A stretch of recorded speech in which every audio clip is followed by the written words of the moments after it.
The importance of the velocity of money, especially when it comes to growth, the GDP in the United States, and whether or not we continue on this high inflation.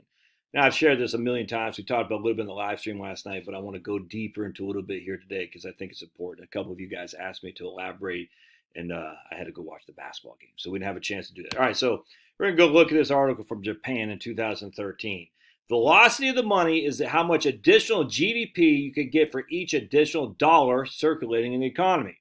Adding money to the economy is worthwhile only if the velocity is greater than 1.0. In other words, if the velocity of money is 1.5, then each additional dollar in circulation can be expected to add $1.5 to GDP.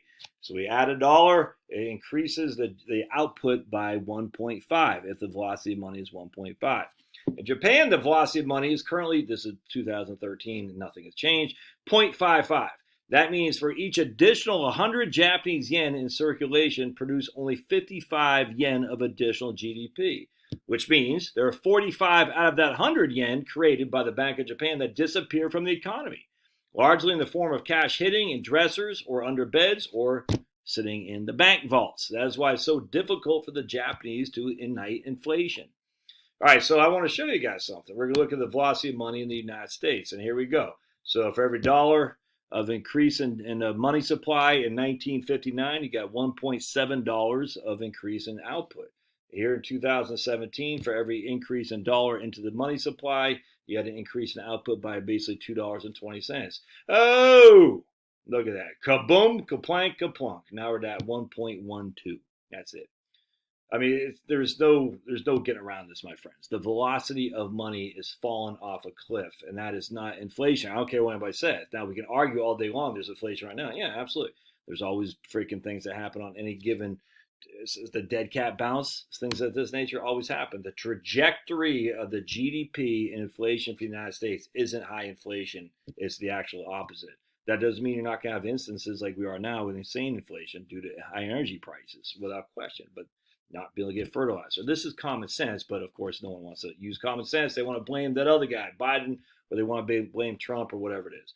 So let me show you something else here too, because this is important. Here's the Japanese M2. This is what their monetary supply is. You can see it's just on basically a huge trajectory going back. I mean, as long as we've been keeping modern economics, which have only been around for 60 years, my friends. So it's not like Japan has not put tons of cash into their economy. Now this isn't logged. I don't know if you can actually do log. I forgot. Maybe you can't. But it's not quite in there. Like you can see the monetary supply right there. Let's see if they have velocity in here. Let's see if they got that. I'm not sure. This again, here's the growth rate of the GDP in Japan. You can see, I mean, look at this, man. We're not, we're basically treading at the zero, a little bit under zero, a little bit under zero, zero, zero, zero. I mean, we have, obviously that's from COVID. We're basically not growing Japan for the last 10 years. So it's just that simple. That doesn't mean Japan economy sucks. It just means there's no growth relative to GDP, even though they're printing like crazy. And if we looked at GDP, debt to GDP, let's find that one. So there's a debt to GDP. We're at 266%. Jeez. That means they got $2.66 outstanding debt for every dollar of GDP. Yeah, that's fantastic. So money supply gone through the roof. Debt to GDP has gone through the roof. Velocity of money shrunk like a brick in water. All right, the same thing's going to happen in the United States, man. Again, things can change in a temporary time, but the long term is not good for overall inflation and stuff, which is why I still say bonds I still like for sure, which I can't believe I'm saying that because I never would have thought I liked bonds, but I do.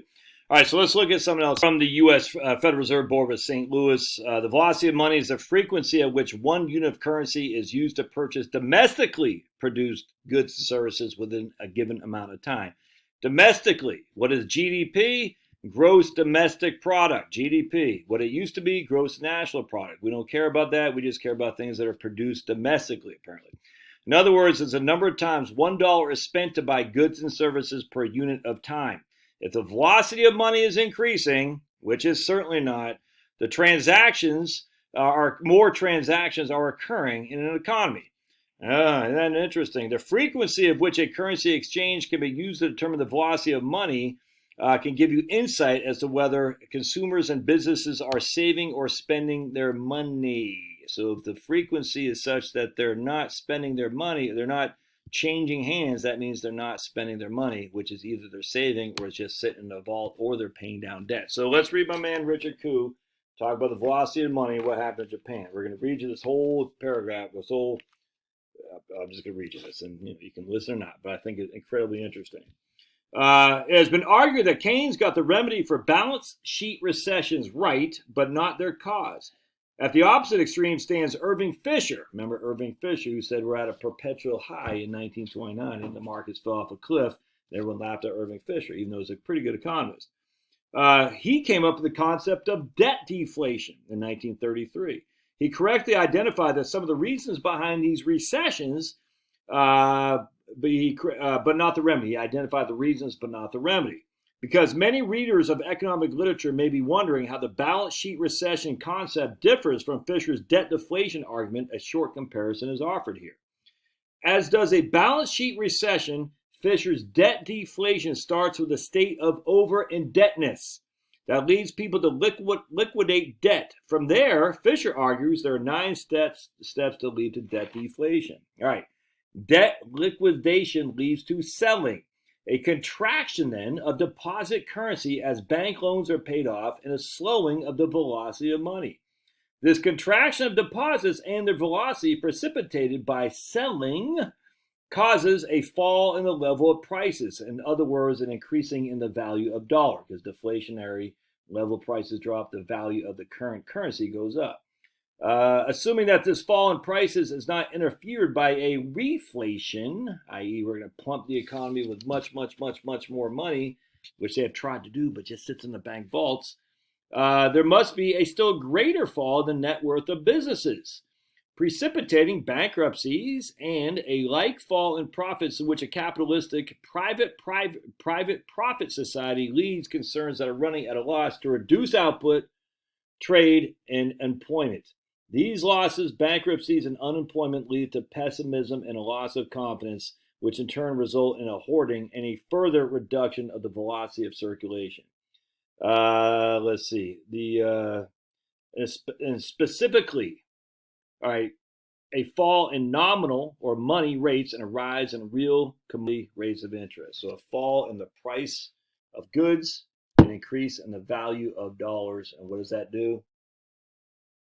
It increases the nominal rates of interest. Debtors get smoked in a deflationary economy. All right. Although this idea contains many items that are found in the balance sheet recession theory, the associated causality is entirely different. First, as Fisher himself states on numerous occasions, deflation is a key driver of this concept. Without it, the economy would only suffer a milder and far more regular cycle.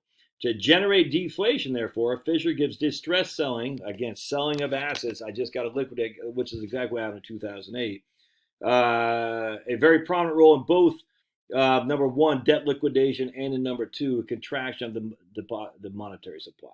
All right. In a balance sheet recession, however, which is what happened in Japan and what's happening here, deflation is very much a result, not a cause of recession. Interesting. The key driver of this kind of recession is the fall in asset prices that forces businesses to shift from profit maximization to debt minimization to repair their balance sheets. Fall in asset prices. Now that's the concern. A fall in asset prices to make profit, make companies and households shift from making money to paying off debt. Here, the output declines come first because the corporate sector has not only stopped borrowing and spending household savings, but has also begun to redirect their cash flow to paying off debt. Real demand drops by an amount equal to the sum of household sector savings and corporate debt repayment, i.e., the amount of funds that enter the banking system but cannot leave because there's no one to borrow the money. The economy slumps and prices, including asset prices, fall. This drop in asset prices sparks a vicious cycle by redoubling the urgency of a company to reduce debt. The driving force behind a balance sheet recession there is a shift in the focus of businesses from profit maximization to debt minimization, which not only initiates a spiral of declining aggregate demand, but leaves the economy unresponsive to changes in interest rates. Thus, whole point, velocity of money is going down because people just aren't borrowing. So you can print all the money you want. If it's sitting in the bank, no one cares. Now that might be able to inflate the assets to some degree with leverage and huge amounts of risk that some of these guys take. Margin calls don't just happen over a course of a 5 to 10 year time. They happen immediately. If you get called a margin call, you're going to have to distress liquidate your assets to pay off the margin debt, or else you're going to have to file for bankruptcy. It's not just margin calls, all debt transactions. I'm telling you, man, this is why. Now, that could mean asset prices deflate. I would not be shocked by that. But so that's what asset prices, the bubble of asset prices breaking. It's not happened in real estate. Could it happen in stocks? I don't think so. But that was really to deflation. And even if that doesn't happen, it's still not inflationary because no one is borrowing that much. I mean, it's just not. The velocity of money is nothing. Now, I'll give you an example. Putting a deck in a roof, a sunroom and a deck, and an increasing deck out there cost $70,000. I'm actually spending cash that I had to do that. I'm not borrowing to do that. I'm spending cash. All right, so I could have used that cash to pay down debt. I'm comfortable enough in the future, the next 5 years or so, to actually take that cash and use it. And there's a value added to me because I'll get a value of that sunroom and the increased deck for grilling and things like that nature.